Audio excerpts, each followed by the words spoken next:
It's,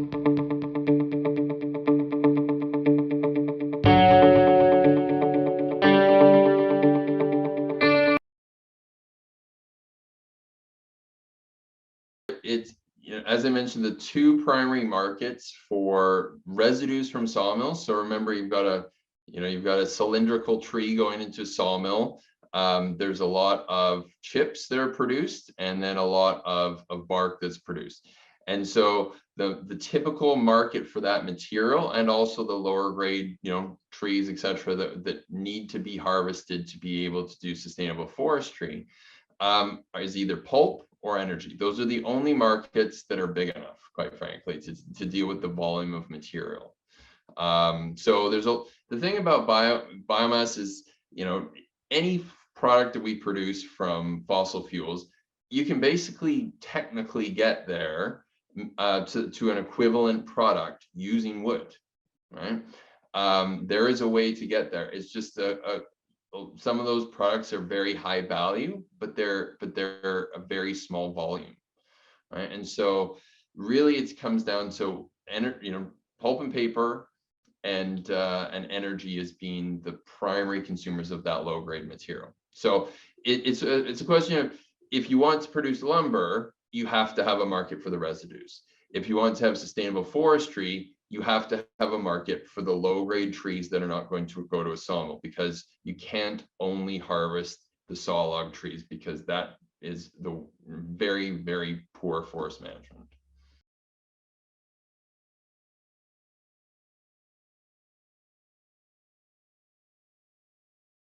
Well, number one, I'd say is cost. I mean, there's a lot of people facing some really challenging energy bills. I currently live in Nova Scotia. There's a lot of much higher energy prices than you would find in Ontario or Alberta, for example. And energy poverty is a big issue, right? Most people that currently use firewood do so because it's the most economical fuel choice. We have to make sure that when we're generating bioenergy and utilizing local resources, that it's done in a sustainable manner, and that we're not depleting carbon stocks in the forest. But the technologies are there, and it supports the local economy. So not only is the individual homeowner or building owner saving costs, it's important to recognize that the energy expenditures on that fuel stay within the community, right? And so that's a critical consideration for communities in Nova Scotia, New Brunswick, Northern Ontario, etc. Instead of money spent on those on fossil fuels leaving the community, it stays within the community, and quite frankly supports the local solid wood product facilities. And that's really critical, because those solid wood products are generally worth more than energy, and they also generate a lot of jobs, right? So there's a lot of forest dependent communities in Canada.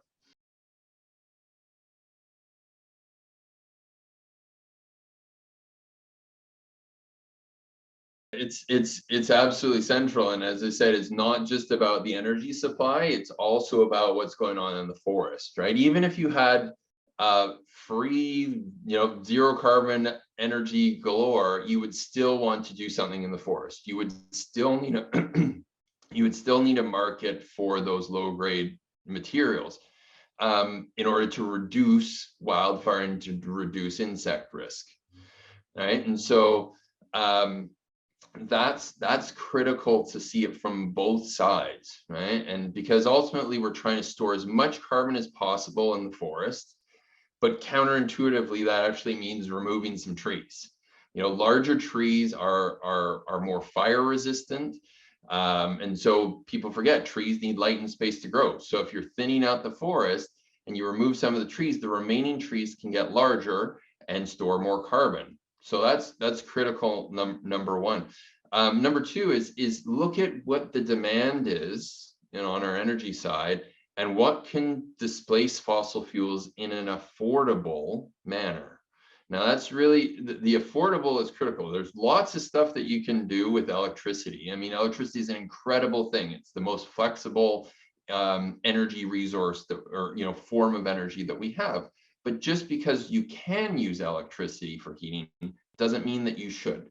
We should be trying to maximize our GDP per kilowatt hour, per megawatt hour, and using it in the applications that will make us prosperous. And using it for heat is not that, right? Using it to produce aluminum when there's a huge global demand and most of it's coming out of high intensity China, etc. We should be using that to enrich our country and to provide materials and products that the world demands. In terms of Canada's population relative to our resources, I mean, we are so incredibly blessed that we're quite frankly wasting resources, electricity, doing things like space heating. This makes no sense. If Quebec or Manitoba or BC is using electricity for space heating, it means it's electricity that cannot be exported to the United States or other provinces for things that actually require electricity, right? So that's, and it really is heat is where Canada's decarbonization is going to make or break, right? And so that's where biomass has a massive competitive advantage compared to other renewables and other energy resources.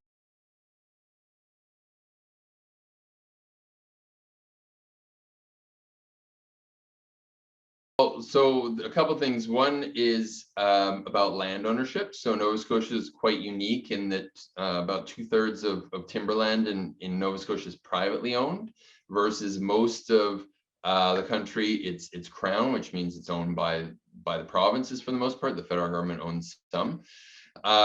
So there's a lot of things, and so Nova Scotia in a way has more similarities to Europe in terms of private timberland ownership. Smaller holdings, for example.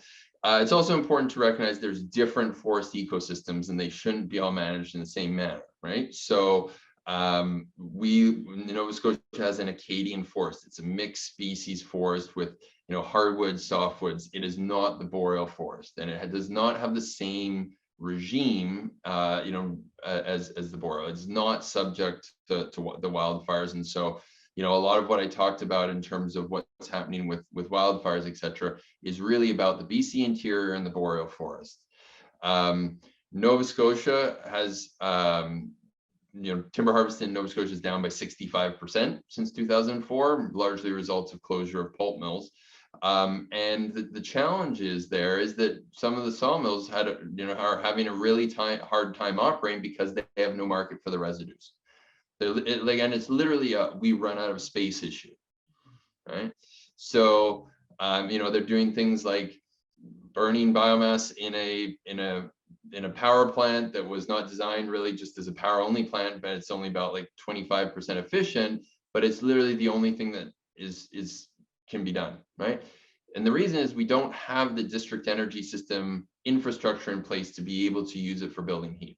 And so that's really why I moved to Nova Scotia is to develop these district heating systems. We're doing a project in New Glasgow, Nova Scotia. So we're doing a community-wide district heating system feasibility study. But this is something that really should be replicated across the country. As I say, district heating is Canada's missing energy infrastructure. It's fuel flexible, anything that can generate heat. So if you go to, like I showed the picture of the plant in Stockholm, but Stockholm's district energy system connects over 90% of the buildings of the city. There's 21 different resources supplying the same hot water network. So like server, farms, computer servers, they generate an amount of waste heat. You can dump that in. Sewage waste heat. A lot, there's a dozen countries in the world that have eliminated landfilling because they have central waste to energy plants. And downtown Copenhagen has a waste energy plant called Copenhill that you can ski on. I'd encourage people to look at, Google and YouTube Copenhill and be pretty amazed. And again, that has lower emissions per unit of energy than natural gas furnaces because it is a centralized plant. So, they're pulling up gas lines in Europe. They were doing it before the Ukraine war because they recognize that that's, not really consistent infrastructure with climate goals.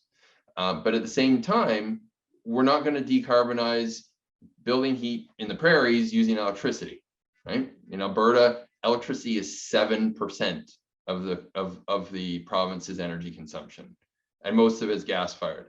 There is no chance that we are going to decarbonize Alberta with electricity.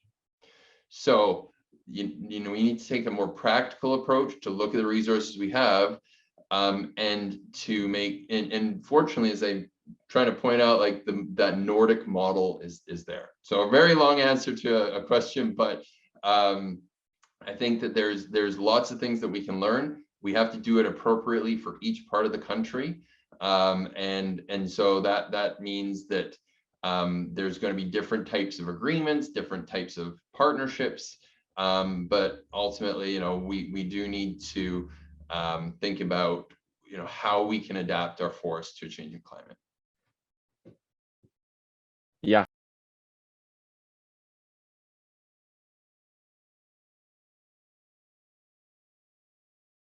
So a couple kind of mixing questions there, because BECCS, bioenergy with carbon capture and storage, is negative emissions. Wind and solar can never be negative emissions, right?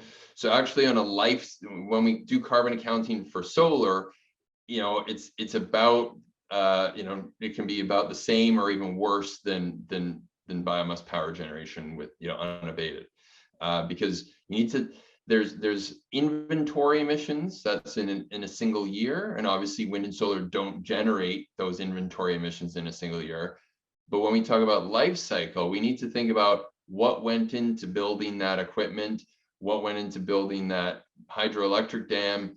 And in many cases, when we consider the full life cycle over 100 years, whether it's hydropower, solar, etc., they're actually much higher than things like biopower, bioheat. Why is BECCS hasn't been implemented to date? It's all about monetization. It's all about being able to generate revenue from that project, because right now those biogenic CO2 emissions, they're not priced, right? We don't price biogenic CO2 emissions, so it's a non-liability.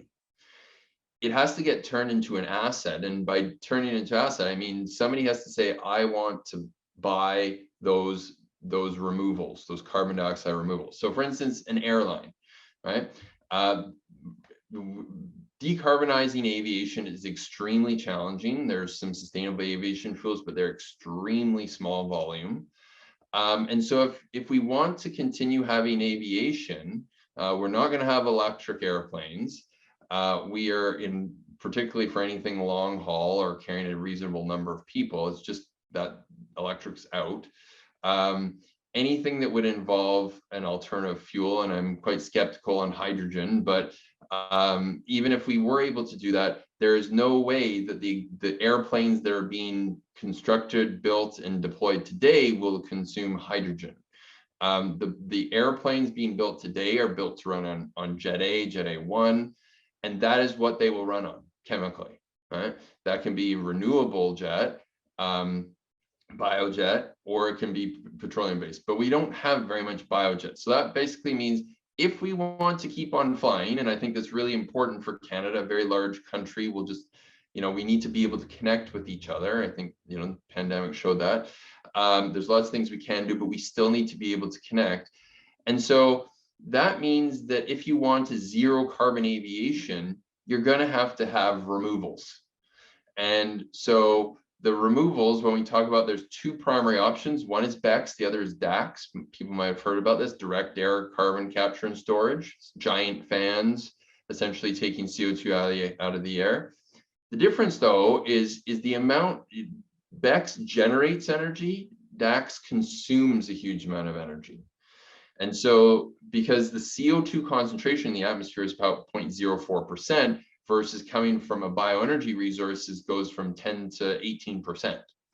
So, and the amount of energy consumed is directly proportional to the concentration of the CO2 in the stream you're trying to get out of. So that's why BECCS particularly at an existing biogenic CO2 source, is so much lower cost than DACs. DACs may have a role, but ultimately, if cost is an issue, BECCS is going to be the most competitive. So the reason that we haven't implemented to date, number one, we don't have a huge unlimited number of carbon capture and storage projects. So we do have a few in Canada. We have Quest in Alberta. We have the Alberta Carbon Trunk Line. We have Boundary Dam in Saskatchewan. So Canada has been a leader in this space. We've learned a lot. Some of those plants did not function exactly as they had planned, but we've learned a lot. And so CCS is really a critical component. I would say that the Alberta government has done a good job in terms of developing CO2 storage hubs, of which, you know, our collaborators Vault have secured one of those hubs to make it, you know, and these are open access hubs. So that is a great framework for being able to store it. And so with Rocky Mountain Carbon, that's going to be, you know, ideally the first that's constructed, but it's certainly, we're hoping by no means the last, because as I present, I don't see any way that we can meet our climate goals without large scale deployment of BECCS.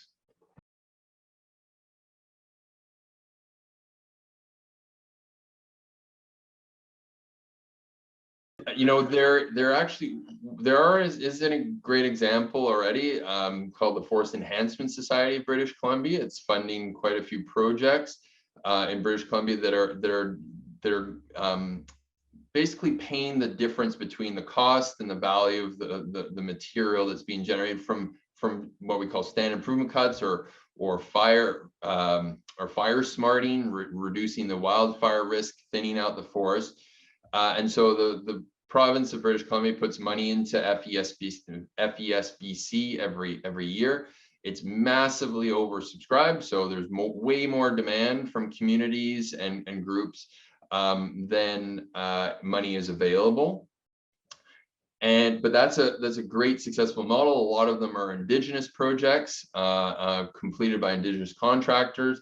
And so, you know, there is a great success story there that needs to get massively ramped up, right? And so we do have that. I mean, the US is doing a similar type of approach of reducing wildfire risk, putting money in.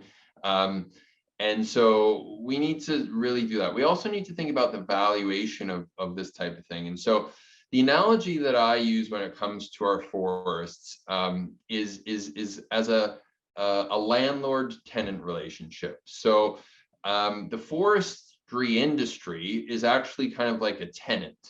They don't own the land in most of Canada, right? So it's Crown land, it's owned by the province, which is sort of like the landlord. And so when you do these, what we call, you know, fire smartings, stand improvement cuts, thinnings, there's very little money to be made by the contractor or by the forestry company doing them, right? You're removing the low grade material to allow the healthy trees to grow and get bigger, etc. And so the benefits of that are really not accrued by the forestry industry, they're accrued by the landowner, because the benefit will be 20, 30, 40, 50 years down the road. And obviously, you know, the landlord in this case is the province. The way that our forestry system is set up and when it comes to Crown land is that the forestry companies have no rights, you know, typically beyond 20 years. They have no certainty that they're going to be able to go harvest trees 20, 30, 40, 50 years from now.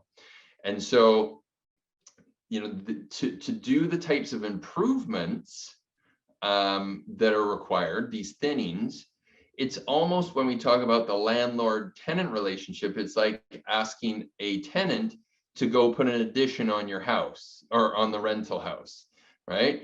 That they may not be living in, or to do major maintenance improvements, etc., efficiency improvements. That is the responsibility of the landlord, not of the tenant, right? And so it's really the provinces, potentially with some support from the federal government, that should be investing in their own assets. They are the asset owner. And the amount of money that they put into trying to improve or even maintain their asset is very, very minimal compared to the value of that asset. So, I know this student, so most of the students are not going to be landlords, they're going to be tenants. Think about it this way: if you're a tenant and your landlord came to you and said, hey, we've got problems with the building, I need you to put an addition on, or I need you to pay for all the efficiency improvements, would you do that? And so this cannot fall exclusively on the forestry industry side, who are the tenants. It has to be with the asset owner, which is the province, which is the public. Makes sense completely. And yeah, I'm definitely on board with the landlord tenant analogy. I think that's a really good example, because I'm definitely not making any improvements that I don't have to make, because my landlord doesn't even let me hang pictures on the wall. So yeah, no, I completely agree with that. Unfortunately, Blue tack only. yeah, blue tack only the strips that are like the Velcro or whatever, I don't know. But unfortunately, we're out of time here. But thank you so much, Jamie, for answering all these questions and being so knowledgeable on this subject. I'm really glad that we were able to get you to come in and talk with us, because I think you're very knowledgeable. And I learned a lot personally. I'm sure our viewers will learn even more. So thank you again. If you had any further thoughts, just to wrap up here before we end. Well, just thank you for the invitation. I really support what you're doing in terms of trying to get more students into the natural resources sector. We see it, lack of people wanting to go into forest management. Would identify that, forest management is actually a registered profession like engineering. You have a registered professional forester designation, and energy. I mean, this is just not about installing solar panels and wind turbines. There's much more to this. As we need the subsurface experts. I'm not a subsurface expert for BECCS, but we also need the boiler makers and everybody in between, pipe fitters, pipe layers. We cannot develop all this district energy infrastructure without those types of people. So really encourage people to consider natural resources sector as a career. I think it's quite frankly Canada's role in the world. We have to think globally. There's lots of countries that do not have our resources, but they have massively larger populations. Think about South Korea, think about Japan, think about the UK. We have to be transparent and clear about what our role is in the world and what we can really contribute given our huge resources and relatively small population. So I support what you're doing. Awesome, very well said, and I couldn't have said it better myself. Canada's well positioned to be a leader in the energy transition and net zero if we use our resources correctly and in the way that's most efficient, most cost effective. We can definitely do this. So yeah, that's all we have for today. Once again, to our audience, please follow our social medias at YC Resources or Young Canadians for Resources. And join us next week. We have Candice McGibbon from the Canadian Nuclear Labs coming in to talk with us. So that should be exciting as well. So once again, thank you very much, Jamie, and have a wonderful rest of your day. Thank you, everyone, for joining. Thank you. Thank you, Jamie. Bye, everyone. Thank you, Jamie.